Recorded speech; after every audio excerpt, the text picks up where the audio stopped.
Modalité détail produit et magasin ouvert dimanche sur carrefour.fr.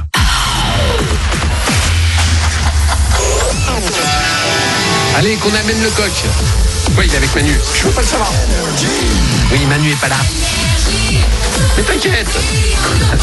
C'est le best-of de Manu dans le 6-9 sur Énergie. Jusqu'à 9h30, nous on va se faire Calvin Harris et Daddy Yankee. Après l'actu, les 9h.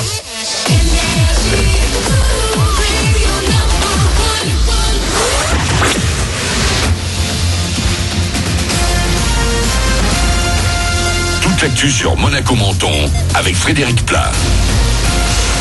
Bonjour, on a connu mieux, on connaîtra pire. Le soleil va avoir du mal à seul s'imposer aujourd'hui dans le ciel de Monaco et Menton. Des nuages viendront souvent lui faire de l'ombre et du coup il va faire un petit peu moins doux. Tout de même 23-24 degrés prévus cet après-midi sur le littoral. 18 pour commencer, c'est mercredi 9 octobre à Roquebrune-Cap-Martin.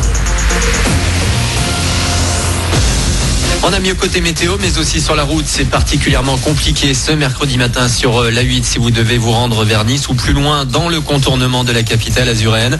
Un camion en feu en fin de nuit a d'abord conduit à la fermeture totale de l'autoroute à hauteur de Nice-Saint-Isidore. Elle a depuis rouvert partiellement, mais il faut encore compter 2 heures pour faire Nice-Est, Nice-Ouest. Si vous souhaitez emprunter le réseau secondaire, notez que c'est également bien saturé. Pour éviter la galère sur la route, laissez-vous tenter dans la mesure du possible par les transports en commun. Ça circule sans problème actuellement sur les rails et dans les gares de Monte-Carlo et Menton. Un peu moins rapide, vous pouvez aussi prendre le bus. D'ailleurs, le site internet des transports en commun de l'agglo mentonnaise vient de faire peau neuve.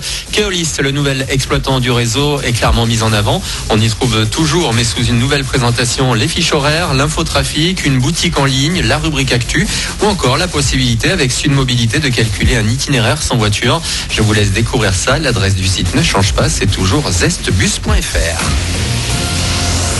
Le Pastordon, chaque année, les médias se mobilisent pour la recherche sur les maladies graves comme le sida ou le cancer. Énergie, partenaire de cette 13e édition qui dure jusqu'à dimanche. Tout le monde peut faire un geste en donnant un peu sur le site officiel du Pastordon. Les scientifiques ont besoin de nous. Le sport avec le foot, finalement, les nouvelles n'étaient pas si bonnes. Kylian Mbappé est forfait pour les 2 prochains matchs des Bleus. Le déplacement en Islande vendredi à la réception de la Turquie lundi. L'attaquant français n'est pas totalement remis d'une blessure à la cuisse. Il est remplacé par Alassane Plea pour la suite des qualifications de l'Euro.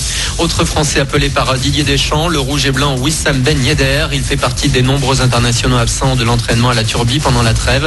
Alexander Golovin de son côté rejoint la Russie, Kamil Glik la Lettonie, Islam Slamini l'Algérie ou encore Keita Baldé le Sénégal. L'AS Monaco a publié une vidéo sur le réseau pour tout savoir. En basket, l'ASM joue l'Eurocup ce soir à 18h30. La Roca Team s'est envolée pour la Grèce hier pour affronter Patras, une équipe en forme. Dans son championnat, elle a joué 2 matchs qu'elle a remportés et les rouges et blancs ne vont pas rentrer tout de suite sur le Rocher après cette rencontre. Après donc le match de ce soir, ils prendront la direction de Limoges pour cette semaine marathon. Samedi, ils joueront un nouveau match élite cette fois. Voilà pour votre actu, il est 9h03. Très bon début de journée à vous avec le best-of de Manu dans le 6-9 et Cash pour vous accompagner dans les bouchons.